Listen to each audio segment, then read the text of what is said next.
Assalamualaikum warahmatullahi wabarakatuh. Perkenalkan, nama saya Fitria Nurmuyasaroh, NIM 2021-12085 dari kelas akuntansi 2C. Di sini saya akan mempresentasikan tentang kasus isu sosial dan etika.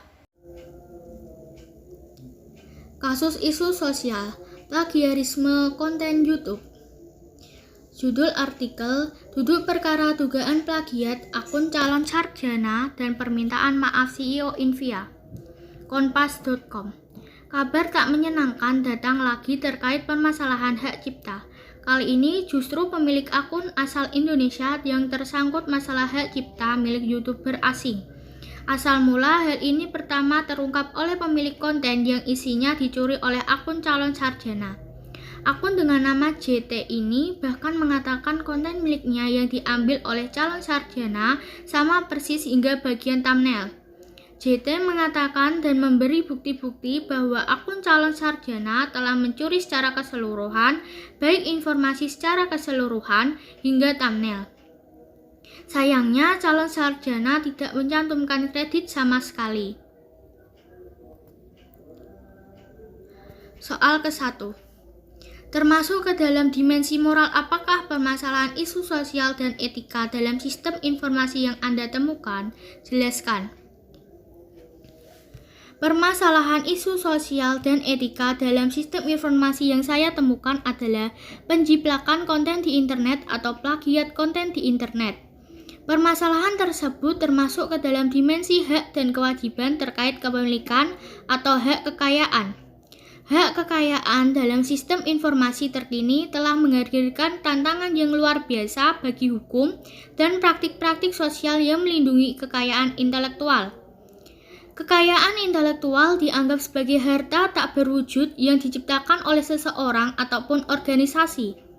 Teknologi informasi telah mempersulit perlindungan terhadap kekayaan intelektual dikarenakan informasi yang terkomputerisasi dapat dengan mudah disalin atau disebarluaskan lewat jaringan. Kekayaan intelektual adalah subjek atau pokok persoalan bagi berbagai macam jenis pelindungan di bawah naungan tiga tradisi resmi, yaitu rahasia dagang, hak cipta, dan hak paten.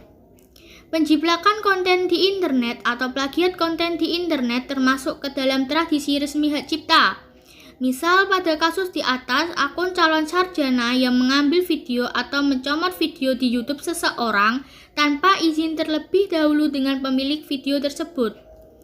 Hal tersebut termasuk ke dalam pelanggaran hak cipta atau copyright, yaitu hak untuk melindungi pencipta karya intelektual dari tindakan duplikasi yang dilakukan oleh pihak lain dengan tujuan apapun sepanjang hidup pencipta karya tersebut, ditambah 70 tahun sesudah kematiannya bagi karya intelektual yang dihasilkan perusahaan. Perlindungan hak cipta diberikan selama 95 tahun sejak pertama kali karya tersebut diterbitkan. Soal kedua, apakah peraturan yang berlaku di Indonesia dapat melindungi hak-hak korban dari permasalahan isu sosial dan etika dalam sistem informasi tersebut? Cari perundang-undangan yang berlaku di Indonesia. Jelaskan.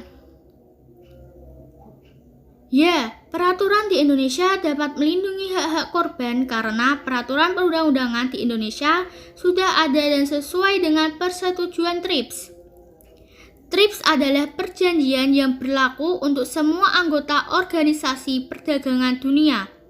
Perjanjian ini menetapkan standar minimal untuk regulasi kekayaan intelektual di negara-negara anggota WTO. Pada saat ini, Indonesia telah memiliki perangkat peraturan perundang-undangan di bidang hak kekayaan intelektual yang cukup memadai dan tidak bertentangan dengan ketentuan sebagaimana yang dipersyaratkan dalam persetujuan TRIPS.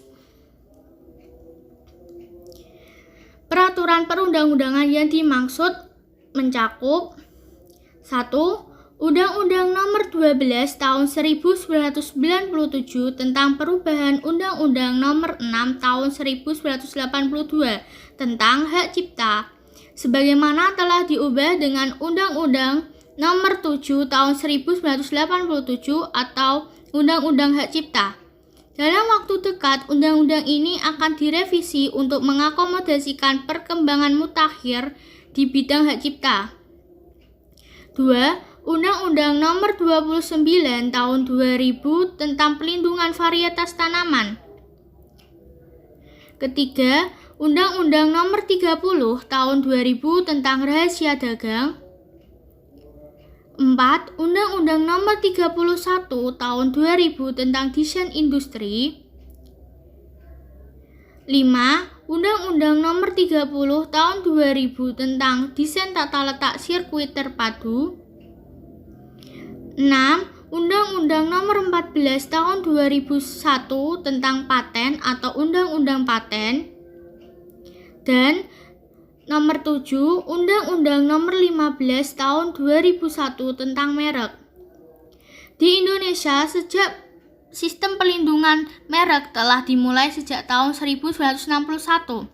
Sistem perlindungan hak cipta dimulai sejak tahun 1982, sedangkan sistem paten baru dimulai sejak tahun 1991. Sebelum disempurnakan melalui peraturan perundang-undangan yang ditetapkan pada tahun 2001, beberapa waktu yang lalu, tahun 1997, terhadap ketiga peraturan perundang-undangan tersebut telah dilakukan perubahan untuk menyesuaikan dengan kebutuhan dan persetujuan TRIPS.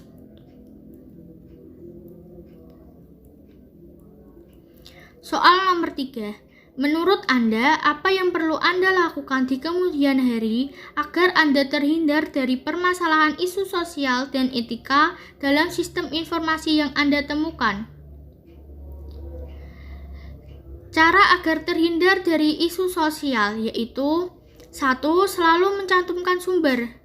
Jika ingin membuat konten di internet, selalu mencantumkan sumber dari mana mendapatkan ide tersebut atau lakukan beberapa modifikasi untuk menghindari plagiarisme. 2. Taruh watermark di karya. Salah satu penanda hak milik seseorang dalam karya adalah masukkan watermark.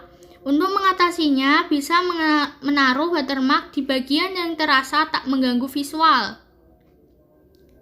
3. Menggunakan aplikasi pengecek plagiarisme. Untuk mengetahui karya dijiplak atau tidak dijiplak, bisa menggunakan beberapa aplikasi untuk membuktikannya dengan cara copy dan paste satu paragraf ke dalam aplikasi yang kemudian otomatis mencari kata-kata yang sama. Terima kasih, sekian dari saya. Mohon maaf apabila ada kesalahan kata. Wassalamualaikum warahmatullahi wabarakatuh.